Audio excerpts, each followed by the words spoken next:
মাটির খেলনাগুলো আমার আম্মু আমাকে এতগুলো করে ভরে ভরে কিনে দিত। সো ওই মেমোরিটা আমি খুব মিস করি ছোটোবেলার। চমৎকার! অন্যান্য বছরের তুলনায় এবছরের ব্যস্ততা অনেক বেশি। সকালে আমার রেকর্ডিং ছিল অফিসে, আমি শো শেষ করে দেন এখানে আসছি, এখান থেকে বের হয়ে আরেকটা রেকর্ডিংস ধরবো। যেহেতু পয়লা বৈশাখ উদযাপন, সেই জন্য আজকে আমাদের নাটকের শুটিং নেই, অফ, যেহেতু কারণ এখানে সবার সাথে দেখা করার জন্যই মূলত আসা।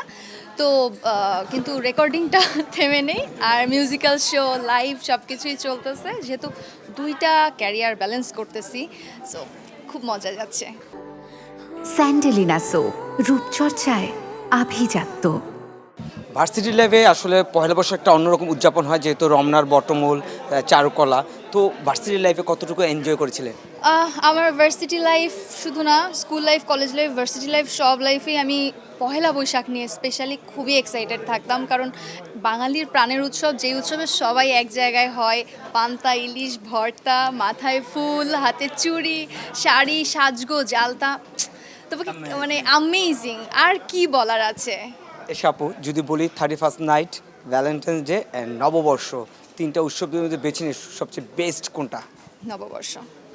এখানে কোনো ধর্মের বিভেদ থাকে না, এখানে মানে কে কি না কি কিচ্ছু থাকে না, জাস্ট সবাই একসাথে হওয়া থাকে, এটা অ্যামেজিং। নববর্ষ মানে আমরা পান্তা ইলিশ মনে করি, তো এসবও পান্তা ইলিশ কতটুকু পছন্দ করে? অ্যাজ আ বাঙালি অবশ্যই আমি পান্তা ইলিশ পছন্দ করি, সাথে একটু আলু ভর্তা, সাথে একটু কাঁচামরিচ না, শুকনা মরিচ পোড়াটা এই বছর একবারই আমি খাই মানে যেটা খুবই বেশি ভালো লাগে। আর এটা পান্তার স্বাদটা তো অন্যরকম, শরীর মন দুটোই ঠান্ডা করে দেয়। তো পয়লা বৈশাখ মানেই হচ্ছে পান্তা ইলিশ, এটা থাকতেই হবে। মেলায় যাওয়া হয়? হ্যাঁ, মেলায় যাওয়া হয়, কিন্তু এবছর এখনও যাওয়ার সুযোগ হয়ে ওঠেনি। ইভেন ইফ আমি একটু চারুকলাতেও যেতে পারিনি ব্যস্ততার কারণে। সো মেলা গেলে কি কি আর বায়না থাকে? আমার ছোটোবেলার মেলায় যাওয়ার খুব একটা মজার স্মৃতি আছে আমার মায়ের সাথে। আমি তো নাগরদোলাতে উঠতে পছন্দ করি, আর রাদার দ্যান দ্যাট ছোট ছোট মাটির খেলনা পাওয়া যেত না, পাখি, বিভিন্ন কিছু, ওই মাটির খেলনাগুলো আমার আম্মু আমাকে এতগুলো করে ভরে ভরে কিনে দিত।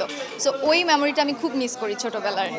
ও আরেকটা ব্যাপার, সেটা হচ্ছে আমার আম্মু যেহেতু এনজিও কর্মী ছিলেন, আম্মুর সাথেও কিন্তু তার এনজিও অফিসগুলোতে আমার হ্যাঁ, মঙ্গল শোভাযাত্রা প্লাস হচ্ছে র্যালি, এইগুলোতে অ্যাটেন্ড করা হতো।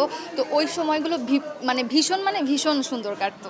এবার এসব একটু কাজের কথা জানতে চাইবো, সেটা হচ্ছে বর্তমান ব্যস্ততা কি নিয়ে? বর্তমান ব্যস্ততা, যেহেতু সামনে আবার কোরবানি ঈদ আসছে, কাজের প্রেশার একটু বেশি। প্রীতি আমি আর আসবো না তো সদ্য রিলিজ প্রাপ্ত একটা নাটক, এরপরে আরও অনেকগুলো কাজ হচ্ছে, মানে একটার পর একটা আসতেছে, ইনশাল্লাহ সামনের নাম রিভিল করব। এখন হচ্ছে একটা কাজ করছি রোল নাম্বার নামে, যেটা ইমরাউল আফাত ভাইয়া ডিরেকশন দিচ্ছেন। এছাড়া রুবেল আনুশ ভাইয়ের সাথে কাজ করা হয়েছে। পথিক সাধনের সাথেও একটা চমৎকার ডিফারেন্ট স্টোরি নিয়ে আসছি আমি, যেখানে আপনারা আমাকে মাফিয়া গার্ল হিসাবে দেখবেন, মানে টোটালি অন্যরকম। আই থিঙ্ক ভেরি সুন এটা যখন রিলিজ পাবে তখন দর্শক এটা ভালোবাসা দিবে। নিজেকে প্রতিনিয়ত ভাঙতে কেমন লাগে? আসলে শিল্পী হয়েছি তো নিজেকে ভাঙার জন্য, ভাঙতে চাওয়ার জন্যই আসলে এই প্রফেশনটা বেছে নাও।